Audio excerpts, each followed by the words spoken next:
Church, Mark has a decision to make, and it solely depends on whether he thinks Lindsey is capable of starting to unlearn her bad behavior in the remaining 6 weeks. I got my notes. I hope y'all got yours. Let's get on into this damn mess.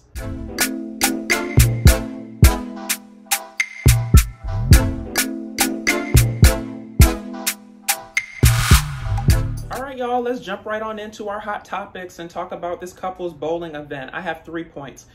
First and foremost, let's talk about Chris and Alyssa displaying their divorce news to the group. Now, listen, this was not a surprise for anybody involved, right? And I think we can all agree, like, everybody knew this was going to be the natural conclusion of their story. Everybody just didn't know exactly when it was going to happen. So I really liked when Steve was talking about how, you know, it wasn't a surprise, but it served to humble him because he realized that this could be the potential outcome if he and Noi didn't get their stuff together. So I think it served that purpose. And the funny part about it, y'all, and drop down in the comments if y'all recognize this too, but I just thought it was hilarious that when the camera panned to Alyssa and she started talking about her time and, you know, how this is not the outcome that she wanted and she worked so hard on the damn marriage, everybody's faces didn't even move. Like, normally when somebody is like pouring their heart out or talking about the dissolution of their marriage and this, that, and the third, people will, you know, have maybe like a tear in their eyes or come over to try to console them, like, woo, woo, woo, girl, it's gonna be okay, like hand her a tissue. Nobody moved a muscle. Nobody's facial expression changed. So listen, Alyssa, baby, I don't know who the pageantry is for at this point, okay? Because nobody is featuring you. So like I said, your lack of self-awareness, you think you're getting people on your side and you're really just pushing them further away, okay? The act is over and it's tired at this point, okay? And furthermore, in terms of this divorce, listen, I recognize that if you get married on the show, you have to go through the dissolution of marriage if it doesn't work out in terms of a divorce. But to me, if the damn marriage only lasted 12 days, ain't that more of an annulment situation than a divorce? I mean, if Kim Kardashian could be married to somebody for 72 days, baby, and file for an annulment, I don't see why Chris and Alyssa can't do the same damn thing. At least they wouldn't have had like a damn marriage on their record and they could just go about their lives. But listen, I don't know the process down to Boston in terms of marriages and whatnot, and perhaps you have to opt for a divorce versus an annulment. I'm not sure, but to me, that whole marriage could just be dissolved with an annulment and just move on our separate ways. Now, on to this whole fight between Lindsey's takeover spirit and Katina's face. Y'all, I see part of when I review an episode, it's trying to see where the breakdown occurred, right? And I see fault on both sides. Now, Lindsey, your fault in the situation is that you resurrected your takeover spirit that got you messed up on the plane, okay? You know, the whole know-it-all thing, the whole trying to intercede on other people's relationships, that you know what's best and, you know, you need to be the loudest to get your point across. It's the takeover spirit that people cannot deal with, okay? Only Mark is married to you, and he halfway can't even deal with your damn personality as it is. So the 100% that you were at in that bowling alley, you needed to have brought it down to a smooth 50-55%, okay? Worry about your marriage, your problems, and stop trying to jump into everyone else's situation and create these generalized statements that are supposed to, like, apply to the whole group, when in reality, all you're doing is alienating people from yourself even more, okay? Now, on the Katina side, y'all, and don't get me wrong, I do recognize that Lindsey is a trigger point for Katina.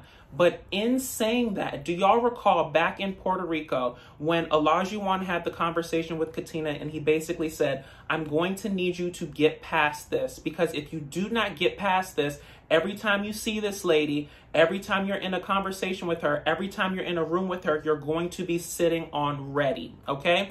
And to me, this was the clear and present representation of that sentiment, okay? That every single time Lindsey said something, Katina's mouth was twisted up, okay? Or her eyes were squinted and she was looking a certain way. I understand that that lady upsets you to your core, but we have to have accountability for whatever part we played in a situation, okay? And I know she irritates you, okay? She irritates me through the screen sometimes, okay? And I ain't even in the damn Married at First Sight experiment. But if you did a better job on governing your facial expressions, to me, it would have dissolved that argument from the beginning, right? Because the reason why it became a thing is because she commented on the faces that you were making. So I'm not saying that Lindsey is right. I'm not saying that Katina is right. I'm saying that they share fault on each of their sides for how the situation turned out. Now, in terms of our couple updates, let's just jump right on into Lindsey and Mark, because this segue just makes sense. Let's talk about timing and cutting to the core. Now, the breakdown in the bowling alley, to me, it was definitely a story of timing and why Lindsey always feels the need to cut to the core. So just like Katina and Lindsey, Mark and Lindsey both share some weight of responsibility in the situation, right? Now, on the Mark side, right, I just want to talk quickly about timing. Now, Mark already messed up in Puerto Rico when he did the bait and switch at the romantic dinner talking about serious stuff, okay? I am not a fan of couples hashing out their issues in public, okay? It involves too many people's opinions, and it can go left very, very quickly when you feel like you're being attacked in a public space. To me, if the bowling event happened in the afternoon or evening, there was no cost for Mark waiting to have the conversation with Lindsey later in the day when they were by themselves versus hashing it out in an open bowling alley in front of all the other couples and whoever else was in the damn bowling alley at the time. So it's all about timing, okay? Furthermore, there's a notion of criticism and compassion. And so there's a saying that I really love that's criticism delivered without compassion is violence, okay? So you had criticism for her in terms of how she acted between her and Katina, right? Which was fine. It's okay to have that criticism, but the compassionate side of it would have been saving it for when y'all were together and could have that conversation solo between the two of you, okay? Criticism without compassion is violence, all right? Now, in terms of the Lindsey side, it's the same thing that they talked about with Pastor Cal, you know? You can't want him to be open with you. You can't want him to have conversations with you. And the minute that he has the conversation, you cut his head off, right? And you try to cut to the core. I don't know what's so broken in her that every single time she feels that an offense has been created against her or she feels threatened, she has to cut that man to the core, right? In the span of 5 minutes, you talked about that man always going to his mother for issues. You talked about him not having the balls to deal with you. You talked about him not being able to give you an orgasm.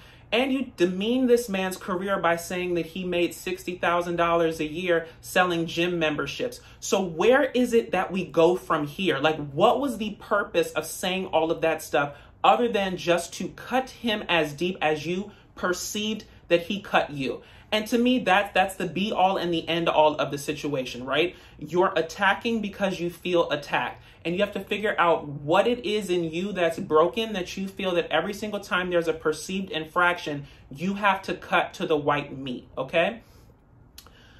I don't know how long someone in a relationship will deal with that kind of behavior, to be completely honest, right? If every single time that we have an argument, I have to be in fear that you're going to be telling every Tom, Dick, and Harry about our personal business, our bedroom business, your perceived infractions of me, and also trying to embarrass me as much as you can, not only as, you know, you've attacked my manhood, my mother, and my finances, who's going to keep putting up with that, okay? So I really feel that she needs to get to the core of who hurt her, okay? Why she approaches situations like that and how to move forward from there. Because otherwise, y'all are just going to keep being combustible and it's going to keep being a bad situation.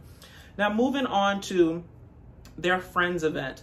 It was really the notion of how can I reel her in versus how can I help him without overwhelming him. And it's really all that we've been talking about so far, okay? He's going to have patience if he wants to see this experiment through in terms of learning how to reel her in. And like I said before, it's criticism and it's compassion, okay? You have to be able to give her constructive criticism while also having that element of compassion, because when she feels attacked, she attacks right back, and there's nothing that's gonna fix that situation. Now, on the Lindsey side, how can you be there for him without overwhelming him?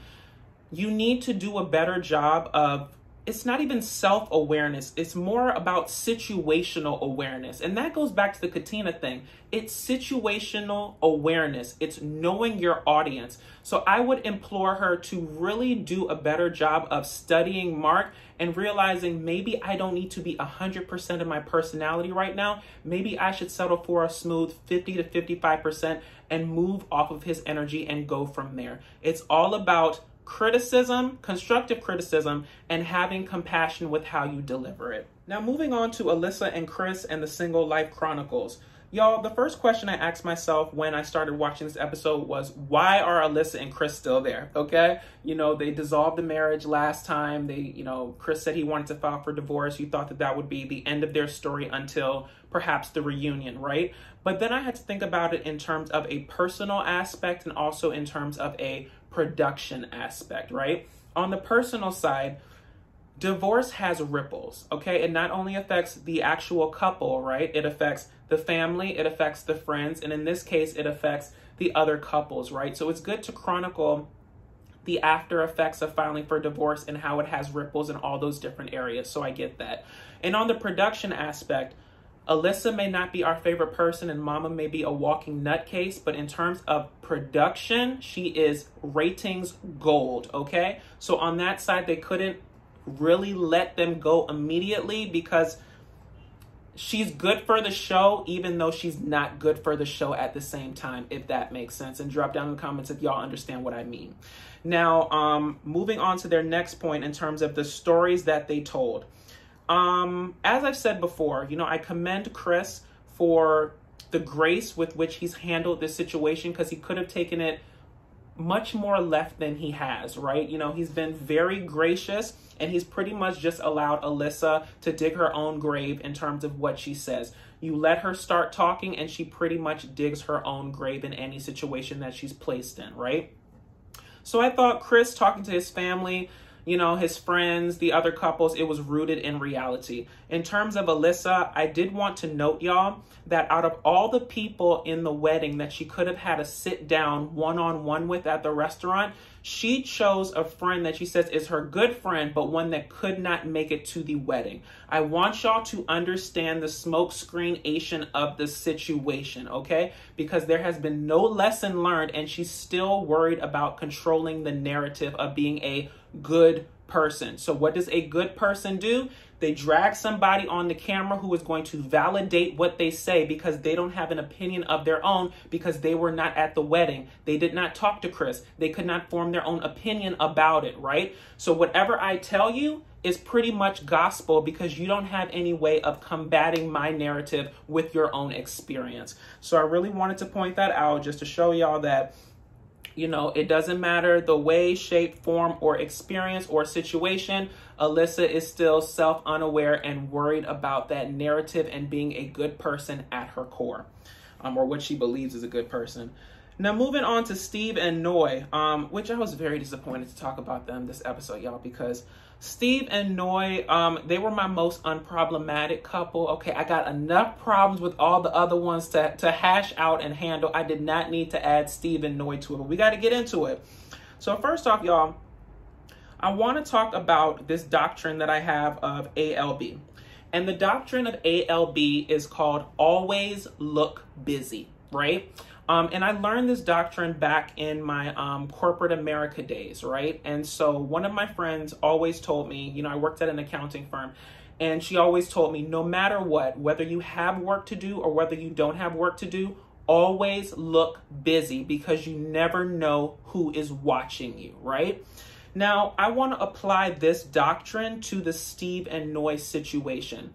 I think what hurts Noi the most about Steve's unemployment and him finding himself and him going off on these adventures and whatnot is that while she's in the apartment working, he doesn't seem to have an aim, right? He doesn't seem that he's working towards anything, that he has a sort of goal in mind, right? Like for me, I have my social media stuff. I have my YouTuber stuff. I have my influencer stuff. Like I have something tangible that I'm working towards too.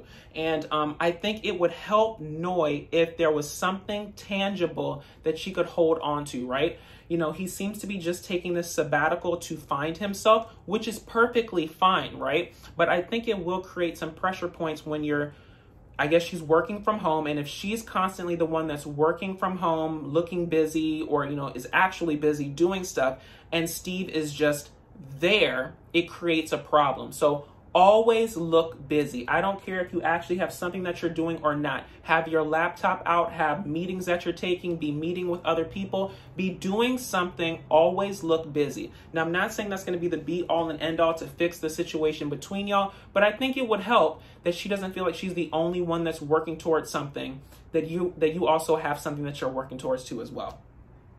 Now, moving forward to the Friends event, where she is inflexible on kids and he is flexible on the lifestyle. There's no new real information here, y'all. Noi lives so that she can work because she comes from a space of lacking something, right? She came to this country as an immigrant and they basically did not have, right? So it's that fear of not having that drives her view of working, right? Steve doesn't have that. Steve works so that he can live, right? The job is just a tool so that I can do the things that I actually want to do, right? So it's two different views of life. I don't know if they can actually come together on it, because it comes to that notion of how do we want to live our lives? How do we want to spend our money? What are the things that are important to us? And one of the things that we're missing, and I said this from the beginning, is we don't know what Steve makes, right? Or what Steve made. I do not know what what was it called? It was a sales engineer. I don't know what a sales engineer makes. I don't know how much money he was able to save away, right? So that to me is the big unknown in the situation that could probably help inform what's going on, right? Because to me, if Noi is working full-time and making X salary, right? But Steve is only working freelance part-time, but he's still bringing in Y salary, right? That's still enough to cover whatever bills they have, or, you know, however they want to set their life up. To me, it's not a problem. I think for Noi, it's more so the fact that the work is not constant and that he doesn't have a corporate employer all of the time. And that's what gives her the most pause in the situation. And now let's get into this noodle war, y'all. Now, I'm not going to get too deep into this noodle war, but listen, I never realized that noodles would be such a be-all and end-all argument starter. But what I want y'all to realize in the situation is that it's not about the noodles, okay? And it sounds stupid me even saying that, but it's not about the noodles. The noodles are just the representation of the argument, if that makes sense. The noodles are the straw that broke Noi's back, okay? Now let's get on into it just a little bit. So apparently Noi decided that she was going to make dinner. And Noi has, I guess, a gluten allergy or something. So she has gluten-free noodles. Steve has regular noodles. Steve was supportive of Noi making the dinner for him. So he came into the kitchen, put on a pot of water to boil, and exited stage left. Now, sometime afterwards, once he thought maybe the noodles may have been done, he came back into the picture and found that Noi had already boiled her noodles and was already cooking with them while his were still in the pot boiling. Now, when I initially saw this information, I thought, well, maybe it's just a case of because she can't eat his noodles and she can't try them or whatever, she doesn't know when they're done, and maybe she thought he was coming back. Like, I was literally trying to work this through, y'all, okay? But then my Oprah aha moment came when I don't care whether you can eat the noodles, whether you can't. Every single box of noodles comes with an instruction set on the damn box, okay? So even if you can't taste it, you can follow the instructions, and 9 times out of 10, the instructions will lead you to the desired result of doneness for the noodles, right? So I thought that that was weird, that even if she thought he was coming back, she could have still followed the directions on the package. Now, Steve comes back to the situation. He sees that the noodles are overdone. He starts saying, you know, these are really, really overdone. The water is raging and stuff.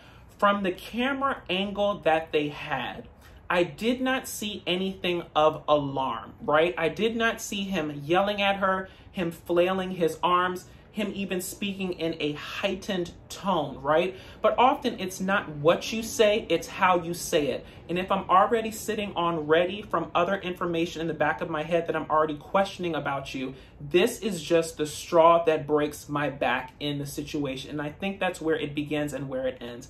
So Noi stops making dinner. She grabs sushi. She exits stage left. And Mama is gone with no mention of where she's going, no text, no nothing. And Steve is left to pick up the pieces on his own.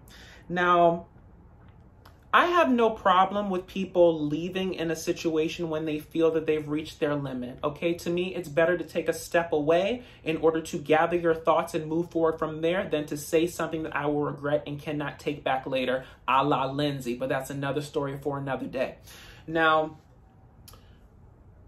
I think where Noi messed up in the situation is that even if she was angry and she couldn't verbalize her feelings on the way out, she should have sent that man a text that basically said, you know, I don't really like the conversation that we had. I'm not able to really verbalize my thoughts right now. I need to take a step away. Please respect my space and I will be back in touch when I'm ready to have a conversation. Is that the best way to deal with something? Absolutely not. But it is better than leaving with no mention of when you're going, when you're coming back, and then getting on social media to air out your grievances, right? So from the Steve perspective, you know, when they sat down to actually have the talk, I really understood what he meant, okay?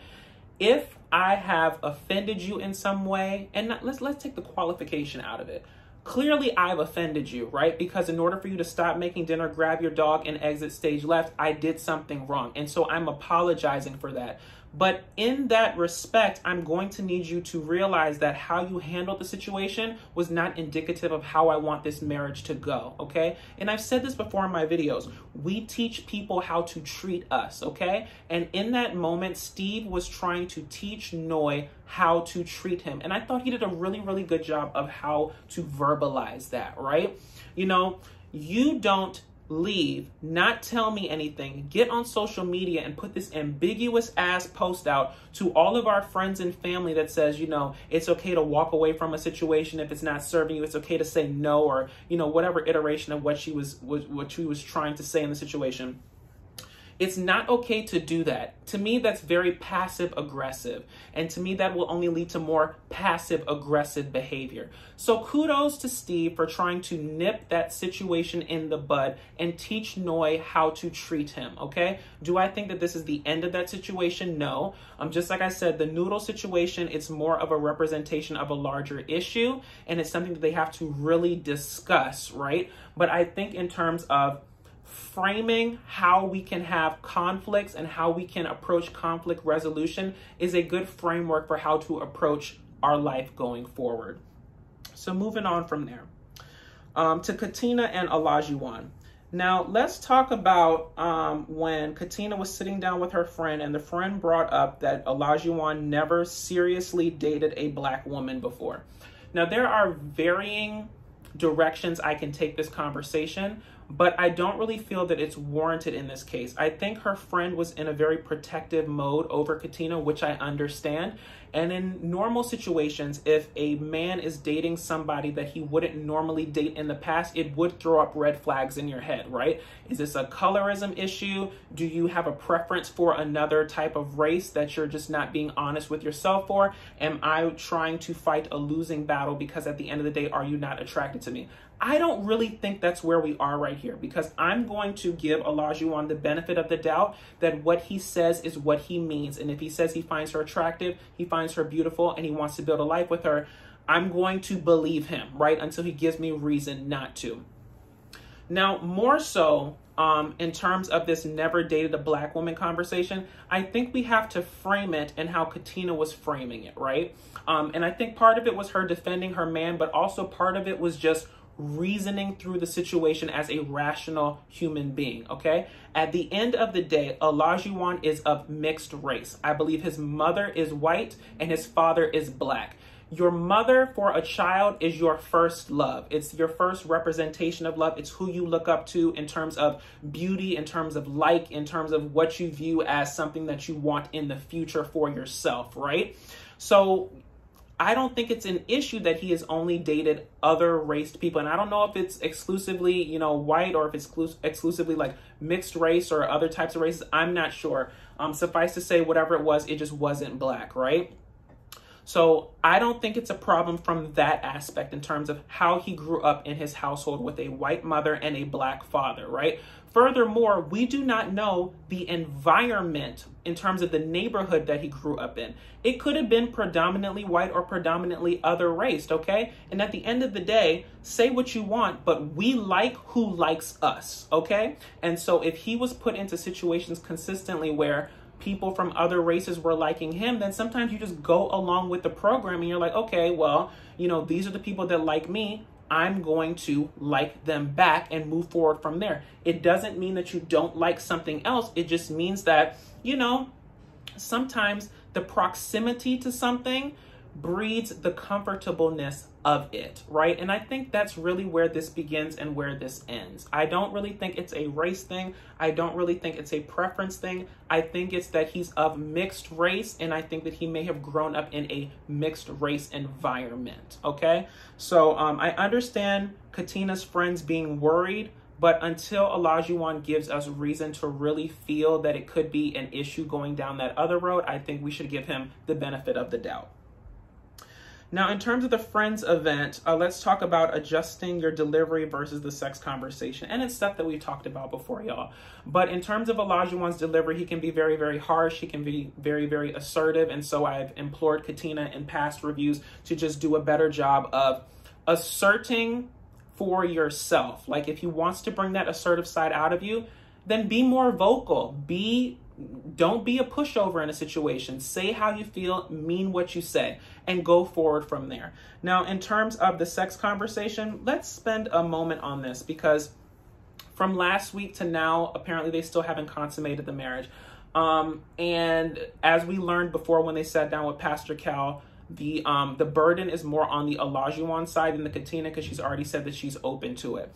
Now, I'm really going to go out on another limb for Olajuwon, because I'm going to believe that conversation that he had with his friend. His friend said, you know, he's had no problems with women in the past. I don't think it's an attraction thing. I think it's more so that this actually means something. So there's a mental block developing there. And if you think about it, listen, if Olajuwon was used to being Isaac and dating and having sex with every woman from A to Zimbabwe, it's because none of those women meant anything, right? This is his wife, which means that she already occupies a higher state of his mind. So it could just be some sort of mental block where he feels if he takes that next step, it could ruin things. But honestly, not taking that next step would probably do more harm than good, because Katina's friends say that she's a sexual person, and her not advocating that piece of herself is her trying to step into your world and try to go with your level of comfort, right? And it has to suck to feel that you're diminishing yourself in order to advocate for someone else's comfort level. But honestly and truthfully, y'all, to me, it's all a part of marriage. It's all a part of compromise. It's all a part of the give and take, right? You just don't make it a pattern, right? It's all about situational awareness. This is what he needs right now in order to be comfortable. I'm going to provide that to him as his wife, with the intention that one day he will provide me with what I need. So it's going along to get along, but it's also being cognizant of the fact that you cannot diminish yourself to the point where you feel that you're not getting what you need out of it, okay? So I implore Katina to still be assertive, you know, in what she wants, while also trying to move the marriage forward. And last but not least, to Jasmina and Michael, and I only have one note here, y'all, from their Friends event, which is basically the battle of how can I maneuver with her versus how do I get over issues. And I think it really goes back to what Jasmina's friend told her, in that she thinks that she's right all the time as well. They communicate the same way. She may come at it at a more optimistic standpoint. He may come at it at a more pessimistic standpoint, but the way they approach conflict and situations is the exact same. You think that you're right. Now, there's a saying in marriage: you can either be right or you can be married. So either one or both of them is going to have to come to some realization that you're going to have to give and take in the situation. You can't always be right. In a perfect world, one person would be right and one person would be wrong. But in marriage, sometimes you have to just get past it if it's not that serious and move forward. Now, I want to be careful of not applying that tenet to every situation that they get into, because I think it could be a dangerous precedent to say, you know, we never hash out our issues, we just move past them, right? But in this instance where the situation is not that serious, I think it's perfectly fine to just agree to disagree, move forward from there, and go on to what is next for you all. Because staying in a place where you're just combative and not moving forward is not what the experiment is about. So if you're trying to really figure out why you're a match, why you're together, and whether or not you can make this a worthwhile and sustainable marriage, you're going to have to let the small stuff go and move on to the bigger issues.